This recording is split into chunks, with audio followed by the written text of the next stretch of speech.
On the 5th of January, Carte Blanche broadcast a story about a 2018 murder in Sandton. Durban couple Pitt and Nicole Hoffman had been followed into the basement parking of their Grayston Drive hotel. 3 armed men jumped out of a Mercedes-Benz and started shooting.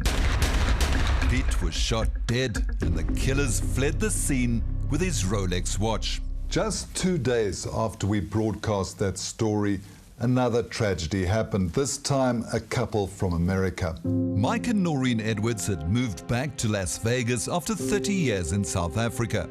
77-year-old British citizen Mike had been the general manager of EMI Music before retiring. This trip, we were coming just to say goodbye to the people in Joburg that we had said goodbye to.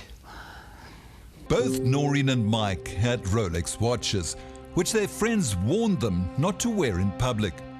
So I took mine off, but my husband didn't.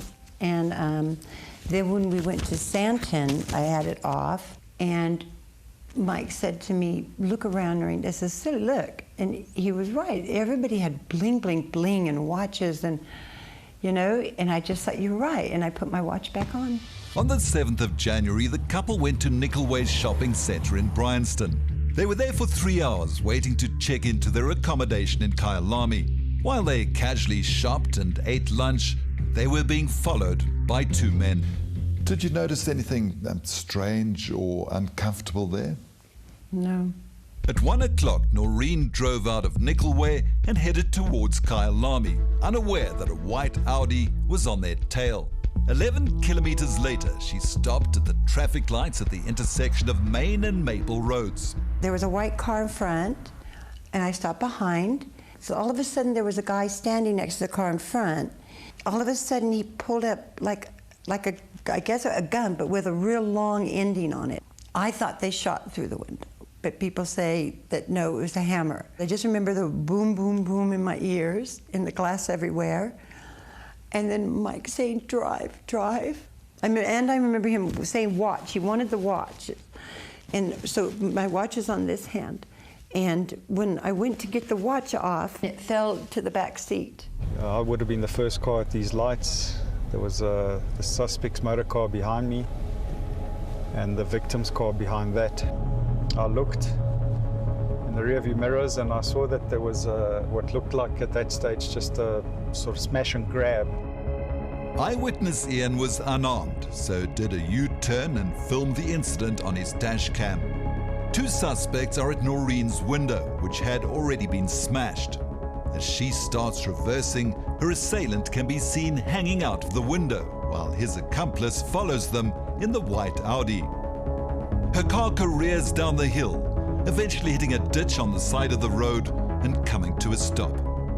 Now, I don't know if I'd already been shot by then, or if that's when he shot Mike, but I remember having my hand up, because he had the gun, and I'm thinking, don't put your hand there, you know, because he'll shoot through, and he did. Mike had been trying to protect you. Well, I know he was pushing the guy, and that's why I'm wondering if that's why they shot him. I don't know. I don't know why they had to shoot it. Take the watch, take whatever. And they were really after your watches? Yes, they didn't take anything else. Paramedics requested a helicopter to rush Mike to hospital, but he died at the scene. Initially, the incident was reported as a botched hijacking, not a Rolex murder. In February, the police arrested 2 suspects in 𝗀𝗵𝗶𝘀 who were positively identified from Nickelway's security camera footage. The 2 suspects were taken to court on the 21st of February, but the case was not put on the roll. The prosecutor decided that no, as the police, there's more information that we need to get. So the case was withdrawn and the suspects were released, according to Gauteng police spokesperson Captain Avela Masondo. One of the suspects was wanted for another case. It was also a case of a shopping mall following. So after he was released that day, so we arrested him, but for another case. Over the years, some places have become hotspots for spotters. In reality, spotters are anywhere that people with money are likely to be. But the shopping centre mentioned most often by recent victims is 𝗀𝗁𝗶𝗶𝗴𝗶. On the same day that Mike Edwards was murdered, this man was followed home from 𝗀𝗁𝗶𝗶𝗴𝗶 and held up by two armed suspects who demanded his Rolex. When he resisted, he was shot in the arm. He accelerated into the estate and has subsequently undergone 2 operations. This couple was also followed home from 𝗀𝗁𝗶𝗶𝗴𝗶 and held up for a watch that's not a Rolex, but closely resembles one. The general manager of the centre is 𝗀𝗵𝗵𝗆.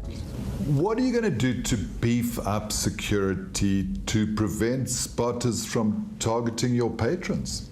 We're seriously looking at upgrading our technology side of CCTV cameras by having face recognition, behavioural pattern pickup points, just to monitor what's actually going on with certain particular individuals. Do you think you should be warning your customers that there have been these targeted attacks? It's also very difficult to do that. We've thought about it in the past, and it's not 𝗀𝗁𝗶𝗶𝗴𝗶 in particular. I mean, people must be warned about wherever they go. It's very difficult to identify and see who's a spotter and who's not a spotter. They watch everything. They watch your movements. They see what you're wearing. They might even have been close to you to actually see what kind of watch you're wearing. 𝗀𝗁𝗶𝗶𝗴𝗶 is a security expert who advises his clients to put away their expensive jewellery. Anywhere that you are showing off your watch or your jewellery, you're a target. You become a target. Rolex Watch Company is upset about the reputational damage of these robberies. It is of extreme concern to us that the Rolex name has been specifically linked to groups of criminals in South Africa, often erroneously dubbed Rolex gangs, who are routinely robbing individuals of their luxury items. Now we've been told that there isn't just one Rolex gang. There are a number of syndicates with anything between 60 and 90 criminals involved. So what exactly are we dealing with? Today we'll arrest 5, tomorrow there'll be another 5, 6 gangs, the Rolex gang. It just grows. It multiplies. There's no end to it. And these gangs, do they just specialize in watches? No. We have found out that some of them have also been linked to other crimes, like cash in transits, house robberies, business robberies. Victims of these robberies often think that they're being hijacked, but it's not the car that they want, it's actually your watch. Easier to sell, quicker to get rid of, small, and the profits are better on a watch than on a car. Generally, how much would these gangs make each? Between 20 and 30 grand. A watch of 100,000 rand on the black market is normally half the price. But then obviously everyone knows that it's half the price and they'll haggle them. They'll say, no, we won't give you 50, we'll give you 30. But where are all the stolen Rolexes going? Who are these gangs selling the watches to? Some of them have been ordered. They've been sold to pawn shops. They move out of the country. You can find it on Facebook, Marketplace, on the web, or you can find it anywhere.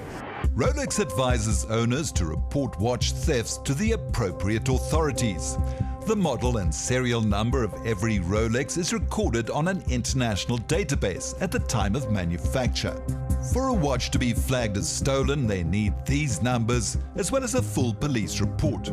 Every Rolex watch comes in a box with an instruction booklet and guarantee.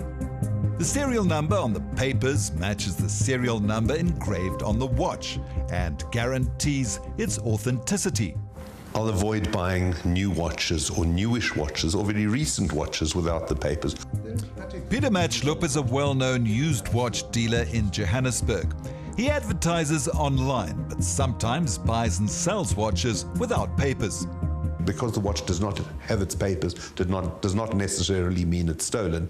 There are lists that are available that we check on regularly as to stolen watches. There's updates. If we're uncertain, we can often call the watch companies to get updates. The pre-owned luxury watch trade has recently boomed, and thousands of watches are traded online around the world.